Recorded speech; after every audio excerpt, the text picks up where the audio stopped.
presentan su programa Es de Justicia. Muy buenos días, apreciados televidentes. Bienvenidos a su programa Es de Justicia.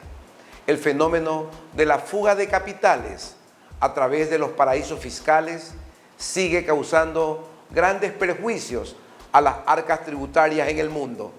El debate mundial volvió a tomar fuerza a partir de escándalos reportados por el Consorcio Internacional de Periodistas de Investigación sobre la actividad de más de 100.000 compañías offshore constituidas en países cuyas inversiones por proceder de otros lares no pagan impuestos.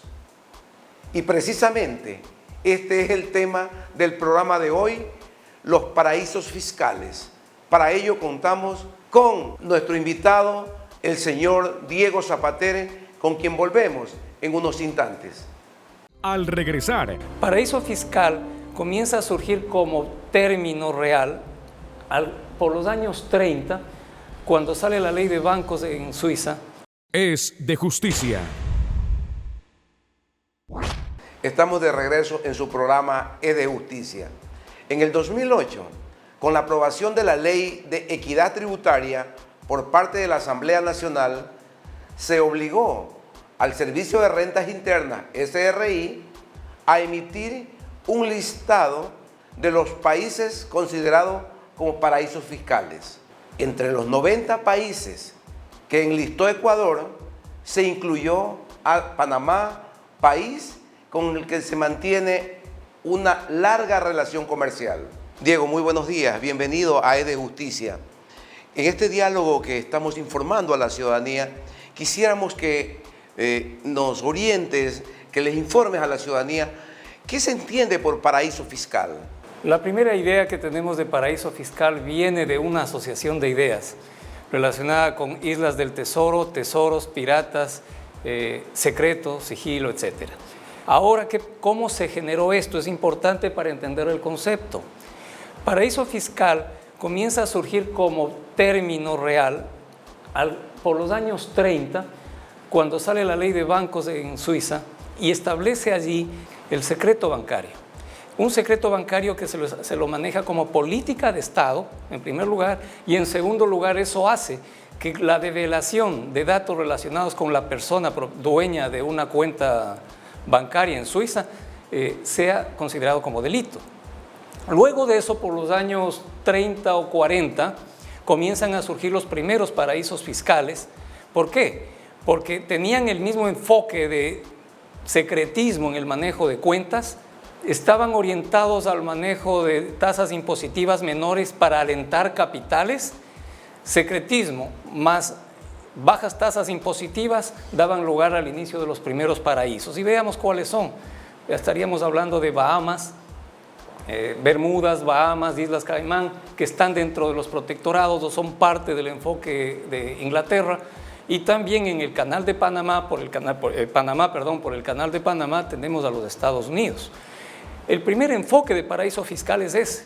Luego esto va cambiando con el tiempo y con la globalización para tener una nueva perspectiva de paraíso fiscal, en la cual ya el término original que confundía refugio con paraíso fiscal, de los términos ingleses, pues esa confusión ya se unió y fue parte del, como decía inicialmente, de la cultura popular, dio lugar a que comencemos a manejarnos ya con conceptos vinculados a centros financieros internacionales, a constitución de empresas offshore, banca offshore, capitales internacionales con una altísima movilidad a nivel internacional, bajas tasas impositivas y el secreto bancario que hemos conversado en todo momento, que se une al secreto societario y la facilidad para crear empresas. Este es el primer gran momento para comprender el concepto mismo de paraíso fiscal. Diego, de lo que nos has indicado, para entender el concepto de paraíso fiscal, hay que entender el mecanismo, para qué se lo usa. Te pregunto entonces, ¿para qué se utilizan los paraísos fiscales? Los paraísos fiscales hoy en día deben corresponder a la mitad del comercio internacional que tiene relación con los llamados paraísos fiscales, el comercio marítimo, las finanzas internacionales.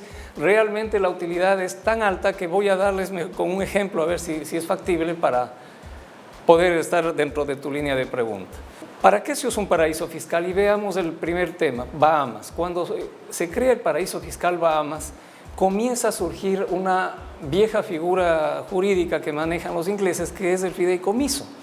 Los fideicomisos bahamenses, por ejemplo, además de lo que hemos conversado de la protección de activos, que es la razón de ser inicial del paraíso fiscal, y por eso el refugio fiscal es el término correcto que debe ser utilizado, dio lugar a que el momento en que nosotros tengamos el fideicomiso o podamos constituir un fideicomiso.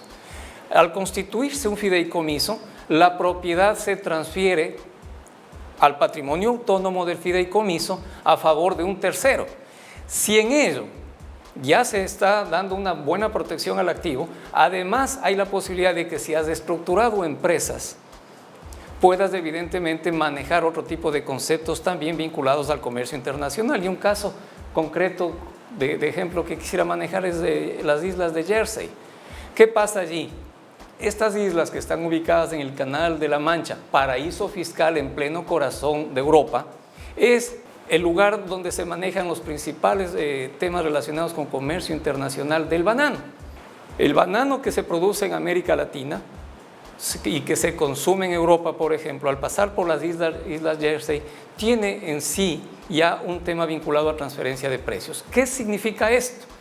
Que si el banano que se produjo en cualquiera de nuestros países tiene un precio por el cual se pagó impuestos, y voy a poner en un ejemplo $1 al productor, ese dólar, que es el precio por el que se paga impuestos, es distinto al precio que paga el consumidor europeo por ese banano. Pongamos un ejemplo, $15, pero en el país de producción se pagó por el dólar, y en el país del consumidor, que sea Francia, por ejemplo, no se pagó tampoco la diferencia. Se pagó $1, $2, $3, no lo sé en el caso del ejemplo. ¿Dónde se quedó ese gran monto de dinero que está fuera del precio? Se quedó en sociedades, en intermediarios, en los paraísos fiscales. ¿Cuáles? En este caso, en el caso del ejemplo, las islas de Jersey. El paraíso fiscal se maneja en ese concepto para operaciones de comercio internacional y finanzas internacionales, pero a la vez, lamentablemente, también se maneja para actividades ocultas como lavado de activos. Muy interesante, Diego. Y en este orden de cosas que estamos informándole a la ciudadanía, ¿qué papel tiene una sociedad que se desarrolla en un paraíso fiscal, Diego? En este momento hay discusiones muy fuertes vinculadas a los nuevos paraísos fiscales que se están gestando. Ghana es, por ejemplo, un ejemplo de ello, y generó problemas muy serios adentro porque habían grupos que no querían ser parte de un paraíso fiscal. Ahora, ¿qué es lo que está pasando frente a los paraísos fiscales? Hay dos tipos de paraísos fiscales. Unos paraísos fiscales que están orientados exclusivamente al registro de bancos o de operaciones y de empresas, estrictamente meros registros, y ganan y tienen ingresos provenientes de los registros y del mantenimiento de las empresas offshore, de los bancos y todo lo demás. Otros paraísos fiscales, en cambio, son los que manejan los grandes capitales, principalmente los relacionados, por ejemplo, con Delaware en Estados Unidos, en pleno corazón de Estados Unidos, un paraíso fiscal, y los otros paraísos fiscales que están en Europa. Entonces, cada uno de ellos tiene un rol que cumplir. Ahora, el rol que cumplen, en cambio, las sociedades frente a los paraísos fiscales, ahí hay una discusión muy importante a nivel internacional que es importante que en nuestro país se comience a desarrollar.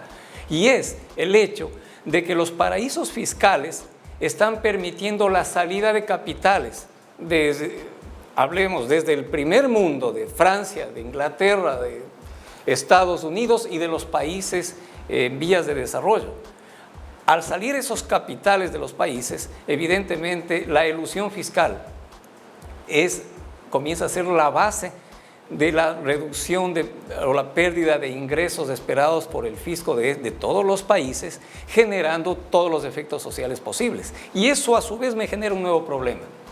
Debido a que los estados se quedan sin los recursos esperados, recurren a la deuda y a mayor imposición fiscal, lo cual genera a su vez que se desalienten a los que sí pagan los impuestos, porque evidentemente es una especie de círculo vicioso que se genera entre quienes eluden el pago de impuestos, que no es lo mismo que evadir. Unos eluden, otros evaden, no se pagan impuestos, los estados requieren recursos y el permanente déficit de un estado frente a una sociedad que está en la expectativa de cambios frente a aquello y frente a un sector dinámico de la economía, del comercio mundial y de las finanzas que está boyante, pujando por mantener la movilidad de capitales con rapidez, ha hecho que se manejen tantas contradicciones que en este momento la comunidad internacional exige cambios.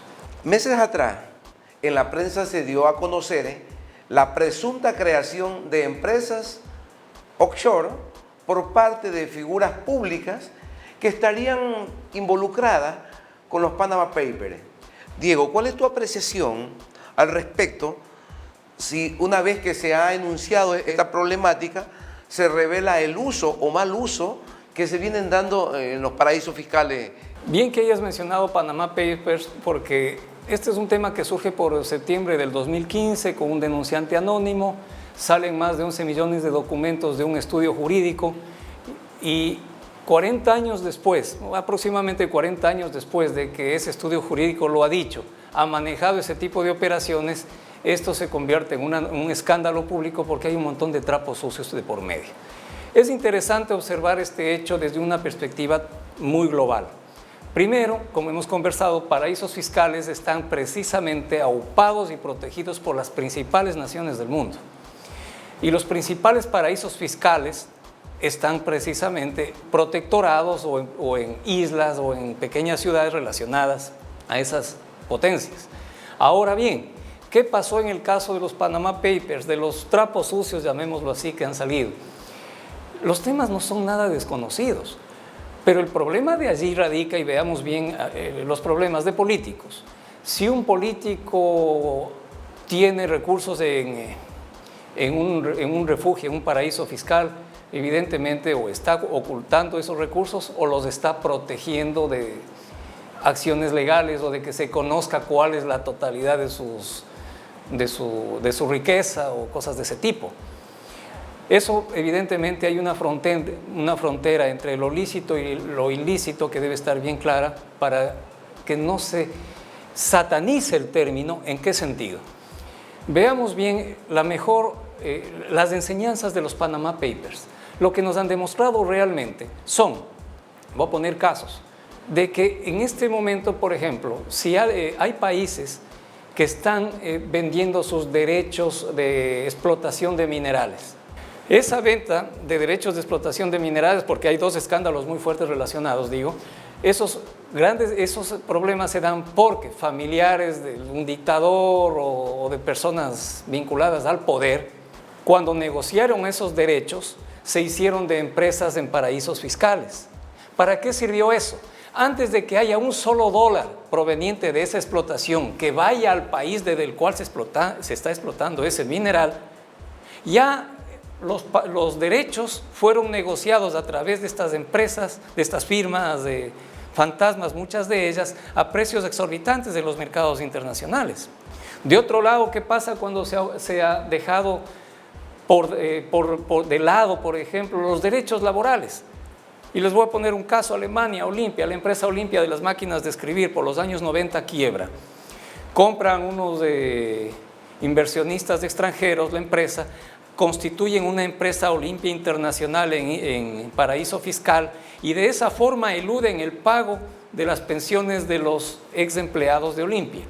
Un tribunal alemán determina que no tiene jurisdicción en ese paraíso fiscal donde estaba domiciliada la nueva propietaria, y de esa forma se eludió legalmente el pago de esas prestaciones laborales. Entonces, ¿qué es lo que está pasando? Este es un problema que está creciendo desde hace 30, 40 años en tal medida que hoy estamos descubriendo un punto de este esquema, lo cual nos lleva a pensar en algo que trasciende lo legal o ilegal del tema, porque sencillamente si yo tengo la posibilidad de ocultar bienes, una cosa es proteger mis bienes, asegurarme que vayan a través de un fideicomiso a un destino específico legalmente, y otra muy distinta, ocultar un bien. ¿Lo oculta quién? Lo puede ocultar un político corrupto, lo puede ocultar quien está evadiendo impuestos, quien está evadiendo, o lo oculta alguien que por temas familiares tiene que no demostrar qué es lo que tiene frente a los suyos.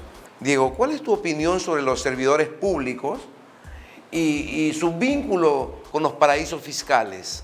Mira, sobre ese tema que está en tapete de discusión hoy en día, lo que te puedo decir es que precisamente por políticas públicas se ha llegado al estado de situación actual en el mundo.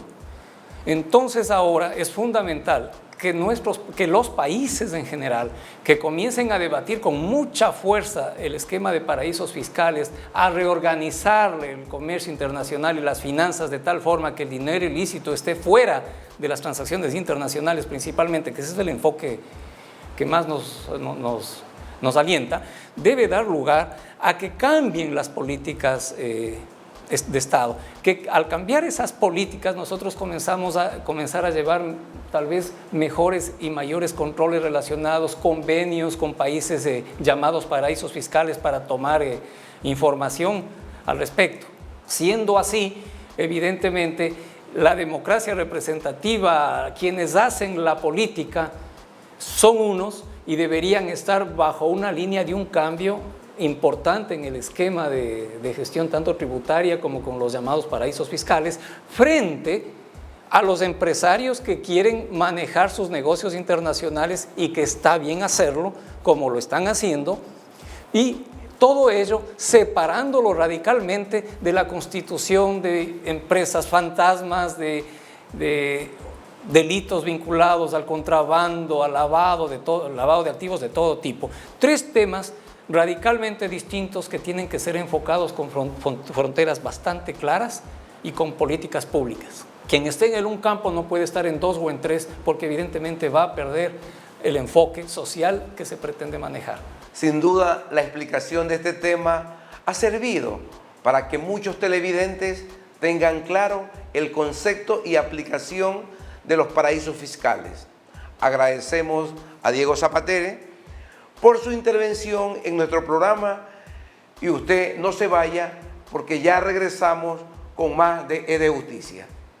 Al regresar, Para matricular su auto usado, debe pagar el valor del impuesto a los vehículos usados. Es de Justicia. Continuando con el programa, quiero aprovechar para recordar a toda nuestra teleaudiencia que pueden escribirnos a info@dejusticia.net.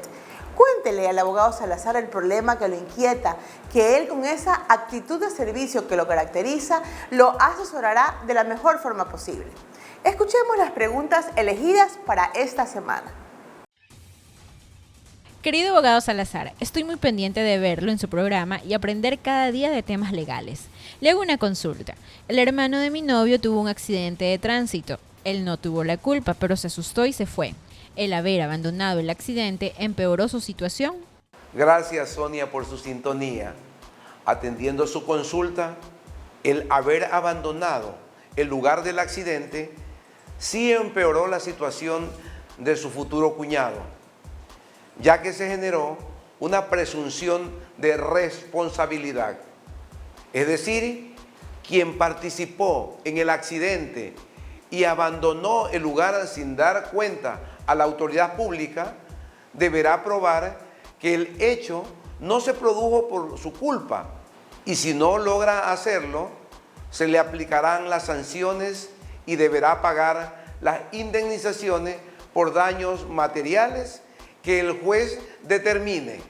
En cambio, si hubiera intervenido la autoridad de tránsito, es el afectado quien deberá probar que el hecho se produjo por culpa del otro involucrado en el accidente. Estimado abogado, he podido comprar mi primer carro. Es un auto usado pero en magnífico estado. No quiero caer en manos de tramitadores, por lo que pido me asesore.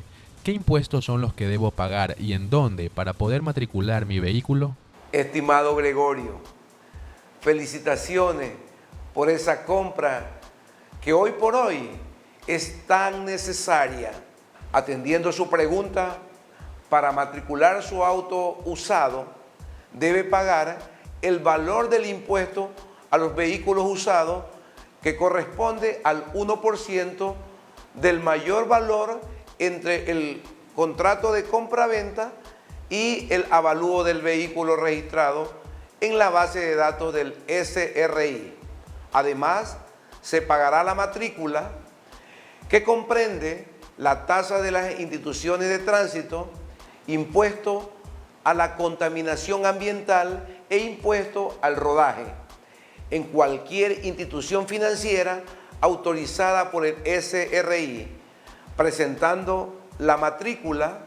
De allí, acérquese a la Agencia Nacional de Tránsito o a la Comisión de Tránsito del Ecuador con el comprobante de pago de la matrícula y la matrícula original.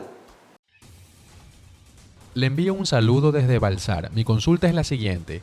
Estoy preparando la declaración de impuestos, pero tengo varios comprobantes de venta que han sido emitidos a nombre de mis hijos, todos menores de edad. Incluso la más pequeña aún no tiene cédula. ¿Me valen estos comprobantes para la respectiva deducción? Estimado Wellington, sí son aceptados para los efectos de la deducción los comprobantes de venta emitidos a nombre de un menor de edad, inclusive si no posee cédula. Así lo establece el reglamento, que los documentos pueden estar a nombre del contribuyente, su cónyuge o conviviente, sus hijos menores de edad o con discapacidad. Es de justicia. Si usted aún no nos escribe para consultar, comentar o requerir se trate algún tema en particular, les recuerdo el correo electrónico info@esdejusticia.net. Y como todas las semanas, hay muchas actividades realizadas por el abogado Jimmy Salazar y su directorio que vamos a compartir con ustedes. Es de justicia. Como parte de las jornadas académicas que organiza el Colegio de Abogados del Guayas, se llevó a cabo un nuevo seminario de análisis del Código Orgánico General de Procesos, que contó con la participación de formadores de la Escuela de la Función Judicial, entre ellos el doctor Tito Zambrano y el doctor José Miguel Ordóñez, quienes abordaron temas como antecedentes del COGEP, principios procesales, la prueba testimonial, entre otros. Cabe destacar que con este seminario, el directorio del Colegio de Abogados del Guayas ha logrado dictar cerca de 2.000 horas curriculares. Asimismo, le informamos que el abogado Salazar y la doctora Martínez realizaron un viaje a la ciudad de Lima, donde recibieron por parte de la Universidad Privada de Ica el doctorado honoris causa. En este viaje, el abogado Jimmy Salazar firmó un convenio de cooperación interinstitucional con el presidente del Colegio de Abogados de Lima, y la doctora Pamela Martínez, invitada por el Tribunal Constitucional de Perú, participó de la 9ª Conferencia Iberoamericana de Justicia Constitucional. Recuerden que si se perdieron un programa pueden escuchar su reprise los días martes a través de la radio Super K 800, Radio La Prensa Sport 100.1 FM, Radio Revolución 770 AM y Radio Carrusel 660 AM. Hemos llegado al final del programa con la satisfacción del deber cumplido. Me despido, no sin antes dejarlos en compañía del abogado Salazar y el comentario de la semana. Todos tenemos un importante reto, tanto a nivel nacional como a nivel internacional, relacionado a los paraísos fiscales. Las características generales de los paraísos fiscales son baja o nula imposición, normas de secreto para evitar el intercambio de información, falta de transparencia en disposiciones legislativas, jurídicas o administrativas y que su legislación requiera para acogerse a los beneficios que no exista presencia económica en un territorio o no se requiera sustancia económica para los mismos fines, por lo que se deben establecer políticas de Estado, normas de control para los organismos reguladores internacionales, de tal manera que se identifique con claridad el uso de estos paraísos fiscales y uso del comercio internacional. No puedo despedirme sin compartir con ustedes la frase de esta semana. Los impuestos son el precio que pagamos por una sociedad civilizada. Que sigan pasando un excelente día domingo.